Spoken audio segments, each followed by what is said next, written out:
千万不要下载这款 APP， 因为它能精准预测你的死亡时间。当屏幕上的倒计时归零之日，那便是死神来临之时。这里是驰名电影，带你看懂每部电影里的名场面。这晚当派对气氛嗨到顶点时，小黑突然掏出手机，打开了一款号称能预测死亡时间的 APP。众人起哄要玩点刺激的，于是他们定下赌约，谁的剩余寿命最短，就要干掉桌上那10几杯酒。小丽本来缩在一边装蘑菇，可架不住卷毛连拉带拽，只好不情不愿地下载了软件。随着此起彼伏的提示音，结果陆续揭晓。小黑得意洋洋亮出63年，卷毛和长毛分别是32年和40年。轮到小丽时，她的脸忽然沉了下来，原来她只剩3小时了。众人哄笑着拍她肩膀，说要是真相信这软件，老了卖你保健品。桌上的酒太多，戴夫作为小丽的男朋友，自告奋勇地替她灌下喝不完的酒。凌晨2点散场时，戴夫已经醉得不省人事，但他还是逞强，执意要开车回家，还让小丽放180个心。醉驾这一块，戴夫有2下子，但是开车不喝酒，喝酒不开车，铁子们可得记住了。小丽看着男友通红的耳根，心中不祥的预感愈演愈烈，她果断下车回家。转身时余光却瞥见有个黑影一直跟在她后面，好像在挑战护送100个陌生女性回家。更诡异的是，家门口的垃圾桶上赫然立着一个纸人。就在小丽仔细打量的时候，手机突然震动起来，这铃声简直是昆山玉碎凤凰叫。屏幕上的倒计时数字跳得比心跳还快，上面显示她的寿命只有不到2分钟了。小丽本以为高考剩5分钟的时候，还剩半边卷子没写完，已经足够窒息，但此刻才是真正的绝望。她赶紧回到家里锁紧大门，可还没站稳，就听到浴室窗帘后面的声音。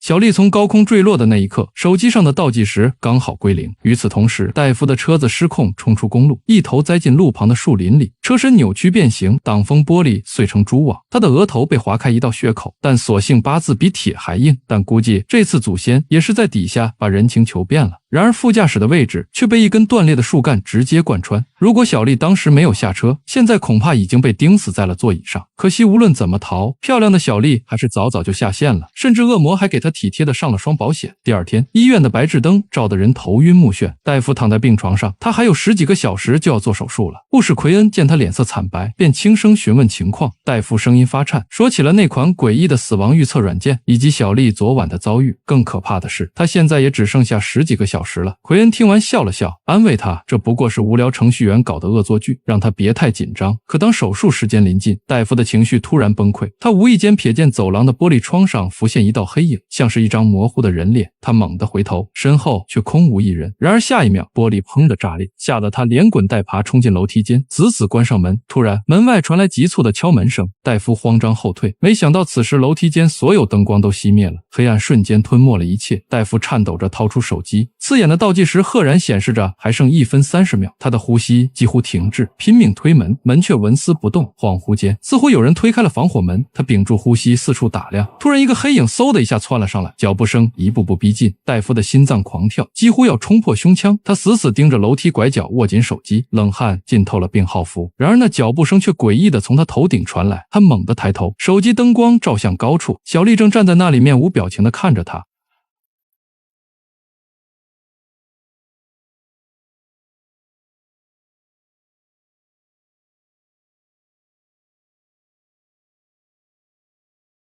奎恩接到戴夫的死讯时，整个人如坠冰窟。他猛然想起昨天和同事玩闹时，自己也下载了那款死亡倒计时软件，而屏幕上刺眼的数字显示他只剩下2天。他强忍恐惧，跌跌撞撞冲进病房，一把抓起戴夫的手机，试图查看他的倒计时记录。可手机锁屏密码成了天大的阻碍。慌乱之下，他甚至冲进太平间，掰开戴夫僵硬的手指，尝试指纹解锁。失败后，又颤抖着撑开他冰冷的眼皮，用面部识别强行解锁了手机。屏幕亮起的那一刻，倒计时果然归零。奎恩双腿一软，几乎瘫倒在地。奎恩的命运好似死神来了的受害者们，只不过一个用手机 APP 发通知，一个靠梦境搞预言，两者都让主角们提前收到死亡通知。然而知道结局不等于能改变结局，试图逃避反而会加速死亡进程。死神来了系列里，角色们总想用各种脑洞大开的办法骗过死神，可最后往往死得更惨更奇葩。倒计时里的奎恩们也是拼命改数据躲诅咒，不料恶魔早就把违约条款写在了用户协议里，死神来了的死亡设计充满意外巧合，比如一个螺丝松动引发连锁反应，倒计时则更阴险，直接玩心理战，用幻觉逼自己走出安全区。两者都证明了死亡最喜欢戏弄怕死的人，你越挣扎他越来劲。不过死神来了走物理路线，搞出来各种离奇事故，倒计时则专挑心理阴影下手。最惨的是主角们明明收到死亡提示，却只能眼睁睁看着倒计时归零，这种等死的感觉比突然暴毙还折磨人。回到工作岗位后，他整个人魂不守舍，连父亲的电话都敷衍应付，借口周末加班，推掉了给母亲扫墓的安排。因为倒计时显示他的死期正是那天。就在他精神濒临崩溃时，主治医生威廉突然叫住了他，说有重要的事要谈。可刚进办公室，威廉就露出真面目，动手动脚试图侵犯他。奎恩尖叫着拼命挣扎，这才逃过一劫。夜幕降临，奎恩蜷缩在电脑前，疯狂搜索关于死亡倒计时的信息。很快他找到了小丽的死亡新闻，底下的评论区里，无数人声称自己也是这款软件的受害者。其中一个视频里，一个面容憔悴的女人哭诉自己剩余时间所剩无几，最近甚至开始看见死去多年的亲人。视频最后，女人突然瞪大眼睛，像是看到了什么恐怖的东西，随即发出一声凄厉的尖叫，画面戛然而止。奎恩吓得猛然后退。就在这时，余光里似乎闪过一道人影，像是昨天刚刚死去的戴夫。他猛地开灯，房间里却空无一人。与此同时，手机里的倒计时软件突然发出一声尖锐的鬼笑，吓得他一把将手机摔在地上，逃进车里过了一夜。第二天，他直奔手机店，咬牙买了新手机，换了新号码。那旧手机该怎么办？当然是扔掉了。这种带倒计时的手机，谁又会收呢？确认屏幕上没有那个该死的软件后，奎恩终于松了口气。可就在他转身离开的瞬间，伴随着一声恶魔般的尖叫，倒计时软件赫然出现在屏幕上，无论怎么点击删除都纹丝不动。老板一脸茫然，表示从未见过这程序。奎恩失魂落魄地回到车上，倒车时差点撞到路人，惊魂未定之际，他瞥见倒车影像里赫然映出一个高大的黑影，可回头望去，车后空空如也。冷汗顺着奎恩的脊背滑下，他刚要发动车子，身后突然伸来一双大手，缓缓搭上了他的肩膀。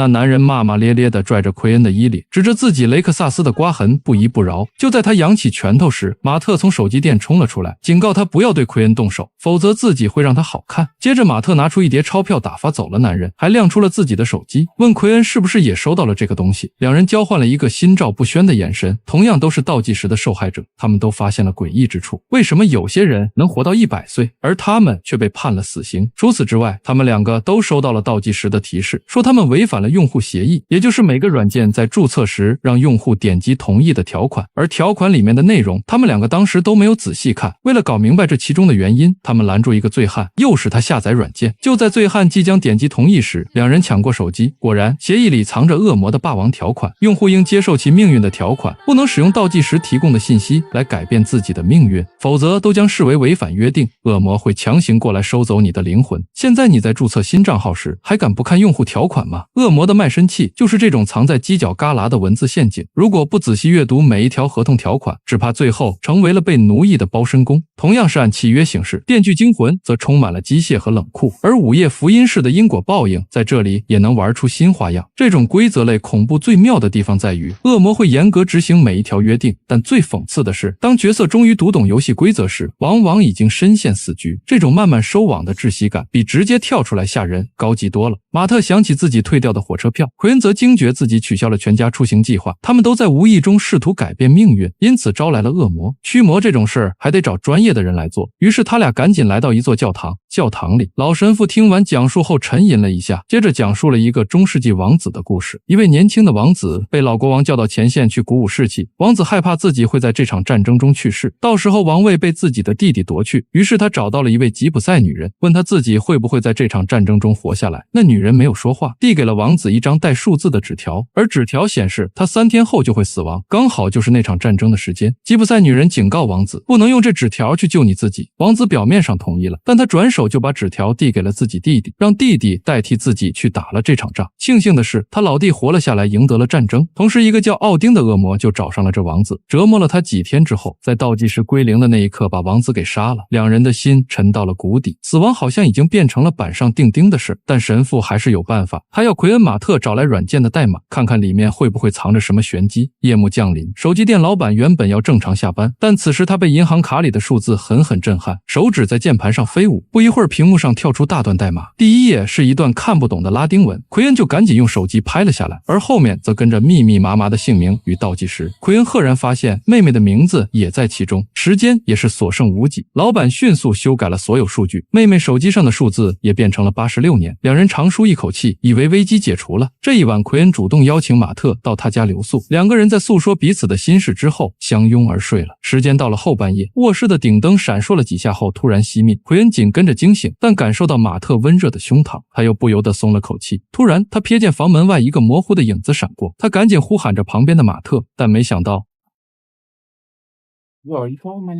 奎恩浑身一颤，突然意识到搂着自己的马特不太对劲，那根本不是马特，而是一个披着人皮的恶魔。此时手机铃声突然响起，屏幕上原本被修改的倒计时数字开始疯狂倒退，最终恢复了原来的死亡时间。这简直就是在重演俄狄浦斯。奎恩们越是拼命修改倒计时数据，死亡倒计时反而跑得越快，就像俄狄浦斯越是逃避预言，就越是一头撞进既定的轨道中。恶魔倒是冷笑着看人类徒劳挣扎，所有反抗最终都变成自投罗网。特别讽刺的是那些看似聪明的保命操作，结果每步棋都精准踩中了恶魔设下的陷阱。就像俄狄浦斯离开养父母，反而遇上生父，亲眼见证自己如何小心翼翼地走错了每一步。与此同时，同样在家的妹妹也惊叫起来，她的手机诡异地出现在了隔壁房间。等她拿起来时，一只手从背后拍了她一下。妹妹强装镇定回到了房间，却惊恐地发现自己的倒计时也在快速清零。正当大家惊慌失措的时候，门口的感应灯突然癫痫一般闪烁起来，奎恩冲过去死抵住房门，可当他转身时，门锁竟自己缓缓转动，门诡异地被打开了。妹妹吓得钻到床底，却听到早已去世的母亲在耳边呼喊着她。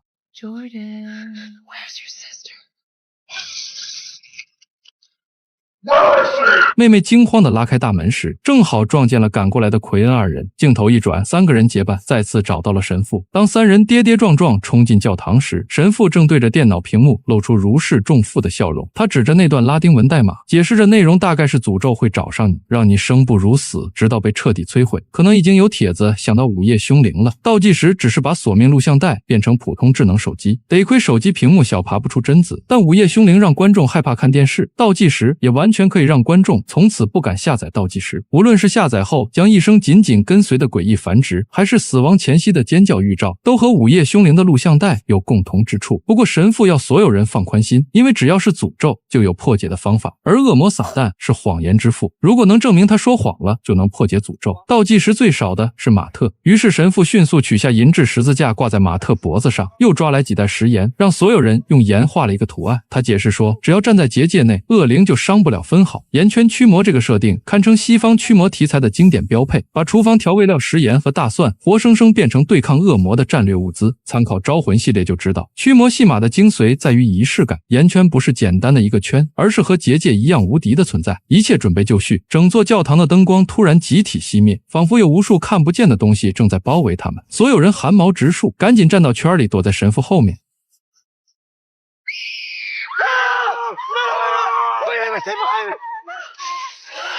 恶魔见自己进不到圆圈内，就搞起了法术攻击。只见马特突然僵在原地，他眼前的教堂消失了，一只恐龙玩具正歪歪扭扭向他爬来。紧接着一个声音朝他发出了提问，那个声音是马特死去多年的老弟。马特浑身发抖，因为他弟当时身患重病，爸妈的目光和关爱都投向了他那边。在一个晚上，马特偷走了他弟弟的玩具，而刚好他弟在这晚也死掉了，这也成为了他一辈子的心结。马特崩溃地解释着，全然不知左脚已经踩出了盐圈。刹那间，所有幻象烟消云散，取而代之的是恶魔得逞的脸。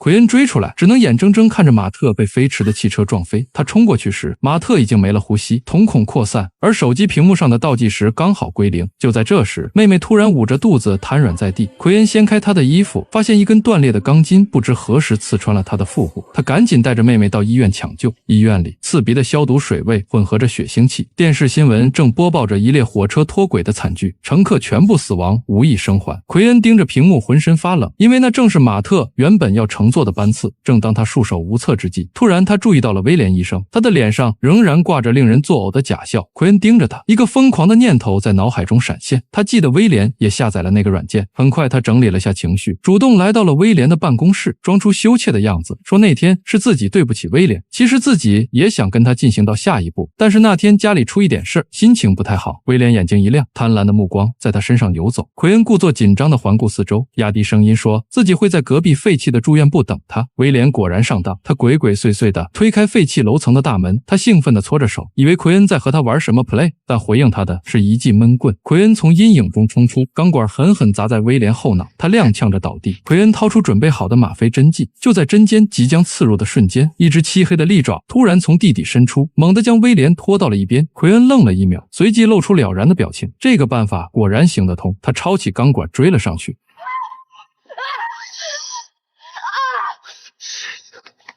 就在妹妹的倒计时即将归零的瞬间，他惊恐地看着无数黑影突然渗出，一只巨手掐住他的脖子，把他扔出了房间。就在这千钧一发之际，他捡起那只吗啡针剂，毫不犹豫地对准自己的静脉。既然恶魔要靠倒计时收割生命，那他就用提前死亡打破这个死亡链条。恶魔显然没料到这一招，就像希腊众神常常被凡人的决绝震惊。奎恩的行动证明，真正的悲剧英雄不是死于逃避，而是死于直面，是死于知道一经落万物生以后的自我牺牲。恶魔这下子是真的慌了，整个医院走廊瞬间扭曲变形。奎恩眼前的景象突然变了，日思夜想的妈妈出现在了他面前。正当恶魔以为奎恩被感化的时候，他毫不犹豫地把针头狠狠扎进手臂。